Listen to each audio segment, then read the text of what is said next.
सब 2 प्रस्ताव जाएंगे। आप कितना सेट जमा करेंगे साहब? 3 सेट। तो आप 3 अपना प्रस्ताव ले लीजिए। हाँ, तो 5 लोग ले लीजिए। नहीं, आप हमारे भाई हैं, आप लोग हमसे ज़्यादा अवेयर हैं क्षेत्र के बारे में। आप जाइए और लोगों से पूछिए। देखिए, उस वक्त एक माहौल बना, इसमें सच्चाई है, इसमें कोई झूठ नहीं है। उस वक्त माइनॉरिटी या कुछ एक ऐसा चुनाव हो गया कि वो जो वोटर थे वो 2 खेमे में बढ़ गए। एक जो सरकार के पक्ष में थे और एक जो सरकार के विपक्ष थे, एंटी इनकम्बेंसी थी, पोलराइजेशन हुआ। उसमें माइनॉरिटी का भी बहुत बड़ा पोलराइजेशन हुआ और एक तरफा वोट सपा को गया। इसको कहने में मुझे कोई शर्म नहीं है, लेकिन इस बात को भी पूरे घमंड से कहता हूं कि पूरे उत्तर प्रदेश में अगर माइनॉरिटी ने किसी प्रत्याशी को इतना वोट दिया तो वो शाह आलम गुड्डू जमाली ही हैं। 37,000 वोट लेके बैठा हूं मैं मुबारकपुर उस तूफान में भी। और अब क्या हुआ कि माइनॉरिटी को भी एक बात समझ में आई कि भाई हमने तो पूरी ईमानदारी से पूरे प्रदेश में वोट दिया, लेकिन जिस दल और जिन लोगों को वोट देते हैं, जो समाज उस पर जिस दल को लीड करता है, उन्हीं समाज के लोग, वही लोग भाजपा को भी वोट करते हैं। झूठ मूठ में एक भाजपा से इम्यूनिटी खड़ी कराई इन्होंने। सीएम इनको बनना है, पीएम इनको बनना है। माइनॉरिटी के किस आदमी को सीएम पीएम बनना है? आपने झूठ मूठ अपना उल्लू सीधा करने के लिए माइनॉरिटी को एक खड़ा करके दुश्मन की तरह से खड़ा कर रखा है भाजपा से। हम क्यों लड़े? हमने सबसे लड़ने का ठेका ले रखा है। मेरी माइनॉरिटी या हम जिस समाज से मैं भी हूँ, इसलिए बात कहता हूँ कि how far we are concern, you will take the oath of CM. कोई माइनॉरिटी का आदमी नहीं लेगा। हम क्यों लड़ें किसी से भाई? हमारी क्या दुश्मनी है? ये एक क्रिएट किया हुआ फोबिया है, वो माइनॉरिटी भी उससे अब बाहर आना चाहती है। इनको सीएम बनना है, ये खुद जाके लड़ें। इनको मालूम है कि इनकी हैसियत नहीं, 8% की आबादी इनकी है। ये एमपी एमएलए छोड़ दीजिए, प्रधानी नहीं जिता पाएंगे। अब वही दिन आने वाला है। अब मैं आज आपको गारंटी से कह रहा हूँ इस बात को, you take my word, this is not a political statement, this is truth.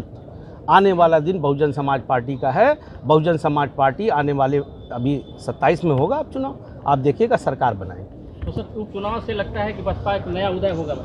ज़रूर होगा। ये वही ज़मीन है जहाँ से बसपा का पहला एमपी जिता के भेजा था। और जो लोग भी कहते हैं कि बहुजन समाज पार्टी कमज़ोर हो गई, ये चुनाव उनके लिए एक जवाब होगा। क्या रहेगा आपका, जैसे अगर योजना है? मैं कहूँगा नहीं, मैं करके दिखाऊँगा। कहना क्या है, हम बहुत लंबी चौड़ी लिस्ट बता दें। देखिए, आप लोग क्या है, मैं सच बोलने पे बिलीव करता हूँ। सच बोल के ही मांगना वोट अच्छा रहता है, क्यों किसी को भ्रमित करके मांगना। 2 साल का भी पूरा कार्यकाल नहीं बचा, मात्र 1.5-2 साल का है। मैं एक ईमानदार जनप्रतिनिधि की तरह, अगर मुझे जनता ने आशीर्वाद दिया तो मैं पूरी निष्ठा, पूरी ईमानदारी से लोगों की सेवा करूँगा। आप भी जानते हैं कि मैं धर्म और जाति के आधार पर राजनीति नहीं करता। मेरी राजनीति का आधार समाज का कमज़ोर और गरीब तबका है। बहुजन समाज पार्टी ही उसी का एक मिशन है। This is not a political party, first it is a mission. हम लोग उसके मिशनरी वर्कर हैं। मैं ये कोशिश करूँगा और प्रूव करूँगा अपनी मेहनत और ईमानदारी से लोगों की सेवा करके कि मैं इस लायक हूँ। अगर ऊपर वाले ने मौका दिया तो ठीक। दूर रखो यार एकदम। हाँ। सर, आज नामांकन आपने दाखिल किया है, क्या कहेंगे, जीत की क्या रणनीति है? देखिए, बहुत सिंपल रणनीति है। हम लोग ईमानदार लोग ईमानदारी से काम करते हैं और मैं बहुत प्लेन शब्दों में कह रहा हूँ, मुझे अपनी मेहनत और ईमानदारी अपनी पार्टी के कार्यकर्ताओं पे, बहुजन समाज पार्टी के मानने वालों पे, और बहुजन समाज पार्टी ही नहीं, समाज के हर तबके के लोगों से, चाहे वो कहीं से भी जुड़े हों, जो ठीक ठाक सोच रखते हैं अपनी, मुझे ये उम्मीद है कि ऊपर वाले ने चाहा तो जीत पक्का होगी। सर, एमआईएम से फिर बसपा में वापसी, क्या कहेंगे? देखिए, ऐसा है कि मेरा जन्म बसपा में हुआ है, मैं बसपाई हूँ। मेरा जो कहते हैं ना, आत्मा बसपाई है। ठीक है, वो एक फेस था। एमआईएम का भी शुक्रिया, कोई मुझे उससे वो नहीं है। उन्होंने भी मेरे साथ एक कठिन समय में वो लोग खड़े हुए थे। I am thankful to them.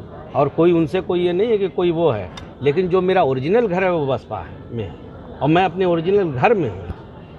ठीक है सर, 2014 में आपने मुलायम सिंह के खिलाफ चुनाव लड़ा, 2019 में चुनाव होगा, अब जो है तो उसके आप लोग साक्षी हैं।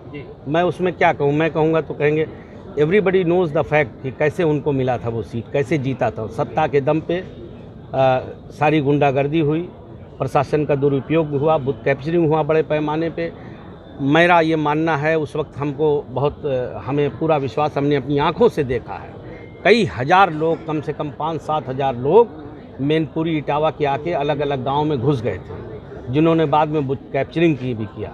मैंने उस वक्त के जिला अधिकारी, डीएम, डीआईजी, कमिश्नर सबसे मैं कहता रहा, मैंने कहा देखिए इस तरह से हो रहा है, लेकिन सच्चाई ये है कि वो लोग ये तो चाहते थे कि फेयर चुनाव हो, मगर बेबस थे। मैं नाम नहीं ले सकता अधिकारियों, कहते थे शाह आलम भाई वी आर हेल्पलेस, हम चाहते हैं, लेकिन अब आप जानते हैं कि उस वक्त सीएम कौन था, यही थे जो आज हमारे सांसद गए छोड़ करके। तो अब वो दौर गया। अब मुझे ये उम्मीद है कि कम से कम फेयर चुनाव होगा। जनता जो निर्णय देगी उसको सलाम है, उसमें क्या है। समाजवादी पार्टी कह रही है कि हमारा तो गढ़ है और हम उनके गढ़ का इस घमंड का जवाब जनता देगी। ये गढ़ जो वर्ड बोलते हैं ना, यहाँ कोई गुलाम नहीं है उनका। इस भ्रम से उनको वापस आ जाना चाहिए। और मैं तो उनसे कहूँगा कि किसी छोटे मोटे आदमी को ना भेजेंगे यहाँ लड़ने के लिए। नाम चल रहा है ना उनकी पत्नी का, उन्हीं को भेजें या और भेज दें किसी और को अपने परिवार से, ताकि हारने के बाद ये शिकायत न रहे कि कमज़ोर मोहरा था इसलिए हार गया। मुकाबला किससे मान रहे हैं, भाजपा से रहेगा या जो है? अब देखिए ये ज़रा चलने दीजिए, देखते हैं। भैया मैं कहा नहीं। अच्छा अभी रुकना। हट जाइएगा।